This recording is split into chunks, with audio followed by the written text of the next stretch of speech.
Welcome to Civilization Stories, where we explore alternatives to history through the lens of the most addictive video game. For this video, I wanted to explore Civ through a very different lens, and that is the lens of cinema. I imagine that Civ players and fans of my channel all possess some interest or even profound love for history and its stories, as well as a fascination in foreign cultures and their own histories. And in some way, they want the feeling of the games they play of Civ to echo the spirit of those stories they've heard.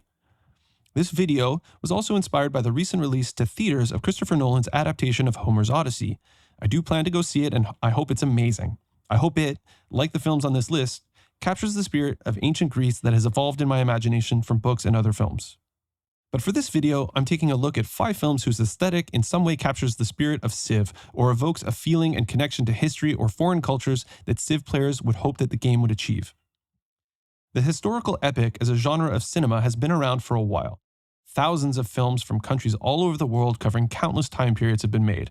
For this video, I didn't want to choose any films or make any judgments about any one film's degree of historical accuracy. What I hope to do was offer a short list of period pieces that I genuinely enjoy and that in some way capture the look and feel of those points in time that we romanticize in our minds when we play. Generally speaking, my choices for this list are very personal, and hopefully folks that decide to watch this video get introduced to some fun films that maybe they'd never heard of. And in each case, I'll give a short explanation of why I chose it. One caveat: some historical periods lend themselves to better films. It's just the way it is. The only real rule I had in choosing my list is that they needed to be confined to periods prior to the 20th century. I love World War II history, and there are so many good films out there. Maybe if people enjoy this video, that will be a video all its own. So here we go. 5 films that represent what Civ players hope to feel when they play. Before I really get going with my list, I just wanted to give one single shout out to the German limited TV series called Barbaren. As far as showing off the look and feel of the Roman army and its interaction with the people of the European North, it is spot on. And it does an amazing job of telling both an intimate story between a few key characters while depicting the Battle of the Teutoburg Forest. I don't include it on my list because it's a limited series and not a film, but it's great and definitely worth checking out. I believe it's even available still on Netflix. You know what? Now that I think about it, Shogun was really good too. But anyway, let's move on. Number 1, Excalibur. Say what you will about the historicity of a figure like King Arthur. For me, no other film so perfectly captures the mystery and wonder of the Dark Ages, the period in Europe between the 5th and 10th centuries. Released in 1981, directed by John Boorman, and based on Thomas Mallory's Le Morte d'Arthur, Excalibur is the definitive retelling of the Arthurian legend. The plot covers the rise and fall of Uther Pendragon, the birth of Arthur, his pulling the kingly sword from the stone, his uniting of the clans of England, Lancelot and Guinevere's betrayal, and his knight's quest for the Holy Grail in order to restore hope to the land. All of this movie is pre-CGI, and somehow it still feels hugely epic. It's amazing what filmmakers used to be able to do with just smoke, great sets, and good lighting. But there's also a grit to this film. Castles look dark, dusty, and unpolished. The forest is gloriously green but untamed. Battle scenes are amazing, but not because knights are flipping around like ninjas with insane choreography. You feel the heaviness of their armor. If they dismount or are thrown from their horses, they're not getting back up. The story is timeless, and Boorman's retelling is true to the source material. Every important relationship is given the right weight and time on screen, and no subplot strays too far so as to distract from the main theme, which is the importance of Arthur as king to unite the land. Because without a king, everything falls apart. There are interesting insights into what it means to be a knight and strong themes about honesty, loyalty, and faith, and how they all contribute to the prosperity or downfall of humankind. The whole movie is also scored brilliantly, with several classic themes from Wagner and Karl Orff featuring prominently. Because of its low budget, it didn't have many huge stars attached to it, but it did give roles to young actors who would eventually become major stars, including Helen Mirren, Patrick Stewart, Gabriel Byrne, and Liam Neeson. The battle scenes are incredibly well choreographed, but again, not in the sense that 2 guys are flipping around with swords for a half hour. Instead, sieges feel claustrophobic. You feel the gravity of the life or death stakes in every duel and in the weight of the knights' swords that they struggle to lift. You don't feel awe at how they are fighting, but more at why they are fighting. This was one of my favorite films as a kid, although child services, had they known my mother was letting me watch this on a weekly basis, might have hauled me away, because it is definitely R-rated. But how I see the era of knights in armor and castle sieges from the Middle Ages is all because of this film. So every time I play Civ and send in my trebuchets, knights, and men-at-arms, I'm thinking of this movie. I can even still recite the charm of making to this very day. Sure, it's 45 years old, but if it came out tomorrow, audiences would hail it as a timeless masterpiece, because that's what it is. Timeless and a masterpiece. Number 2, The Mission.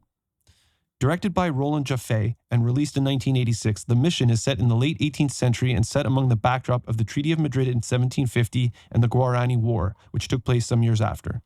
It follows the relationship between a Jesuit priest, played by Jeremy Irons, tasked with establishing a mission in Paraguay aimed at converting the local tribes to Christianity, and a former slave trader, played by Robert De Niro, who joins the priesthood after murdering his own brother in a fit of rage.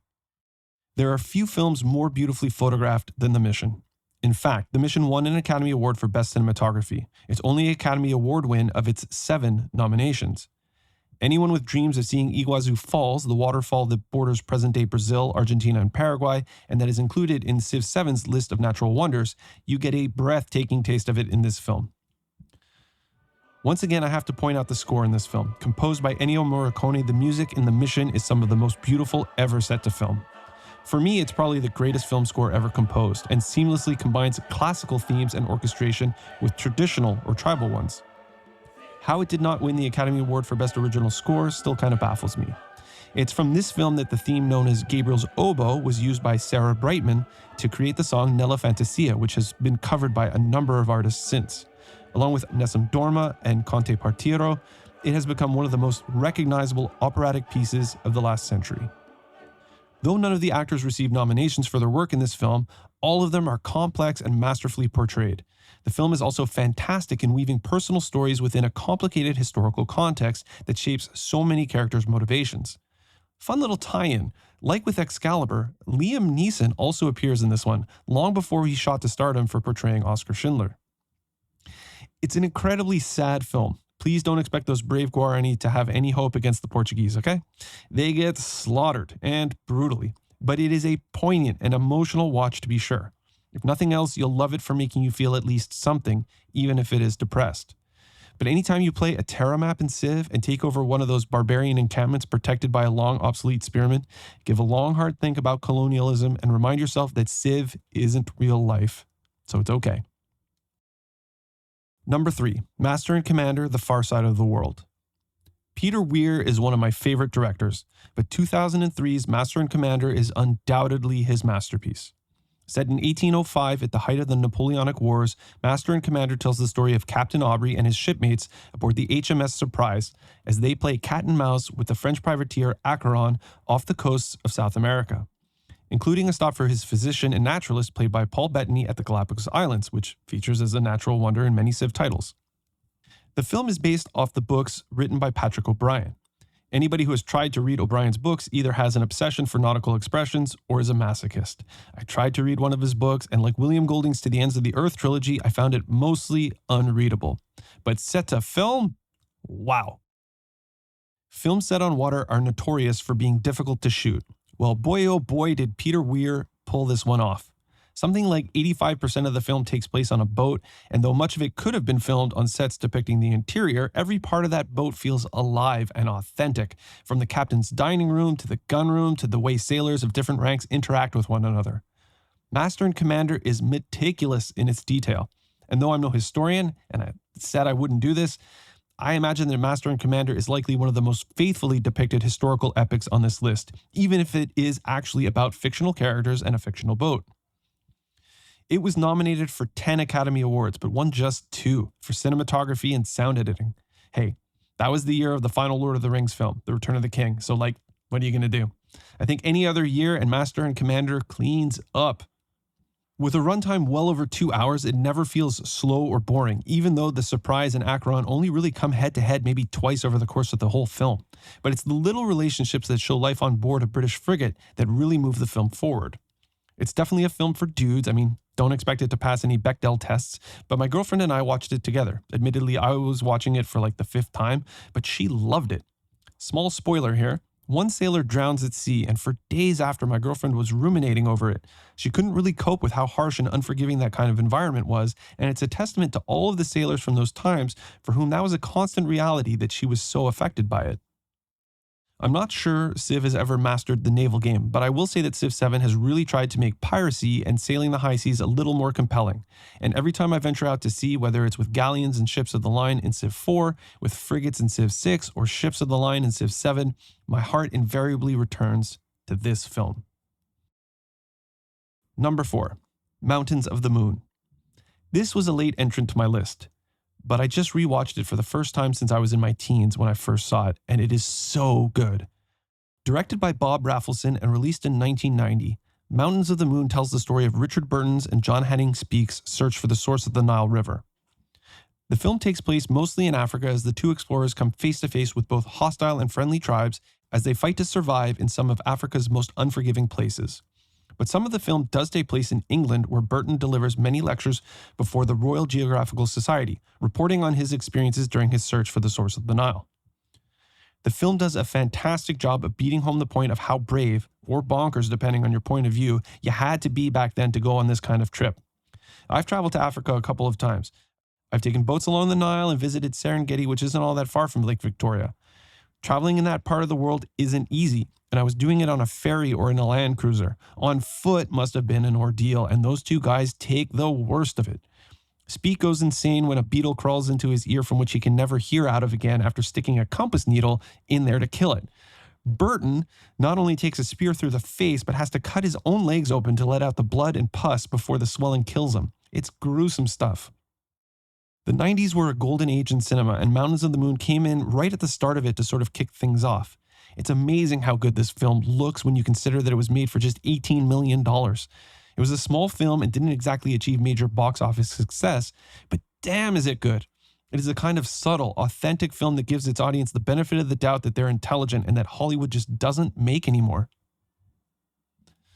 Africa has been a tricky area of the world for Civ to handle, and integrating what captivates the imagination about that continent hasn't always really been effectively woven into the story of the game. But the way that Mountains of the Moon captures the awe and mystery of Africa and just how harsh and unforgiving parts of planet Earth can be to explorers is something I think Civ developers should strive for. Number 5. Glory. Released in 1989, again right at the front of that golden age, Glory takes place during the American Civil War and tells the story of the 54th Regiment Massachusetts Volunteer Infantry, one of the first and few all-black regiments of the Union Army. It's told mostly through the eyes of its white commanding officer, Robert Gould Shaw, played by Matthew Broderick. The film sees the 54th all the way from its formation to its boot camp, its service, and all the way through to combat and its assault on Fort Wagner. The film does not glorify the Civil War in any way, and boy does it not shy away from its brutality, nor does it shy away from the complexities of why people are on the battlefields and what's at stake for everyone involved. Yes, you get a sense of big battles on the fields and plantations, but you also get small, intimate stories between comrades in arms. The fatherly relationship between Sergeant Major John Rawlins, played by Morgan Freeman, and Private Tripp, played by Denzel Washington, gets nurtured throughout the film and highlights the impact of what every battle has on the person standing next to you in the firing line. There's also the relationship between Shaw and his second-in-command, played by Carrie Ewells, and how they agree and disagree on how to lead a black regiment, further complicated by how they interact with their men on a personal level, and even further complicated by their relationship with their friend Thomas, played by Andre Braugher. Shout out to Raymond Holt, R.I.P. It's a touching and poignant story, if often brutal in its honesty, that reminds the viewer that there is always more on the line than just the union and identity of a country. Every man in the 54th was fighting for their humanity, and Glory drives that point home like no other movie. Few films on the Civil War do such a good job of recreating the history and the look of the time and of the conflict while simultaneously weaving together so many different characters with different motivations and condensing it all into a single cohesive narrative that never feels bloated or boring. There is nothing in the film that is not at service to telling the story of the men who volunteered to fight for the 54th. Every time my Civ games roll out cannons and line infantry, I think about this film. And every time I march up against the enemy and charge into battle, I say to myself, "Give battle, 54th! Give battle!" And I tear up every time. So that's my list of Civ in cinema. Let me know what you think. Have you seen these films and did you enjoy them? What films and how they make you feel about history do you think of when you play Civ?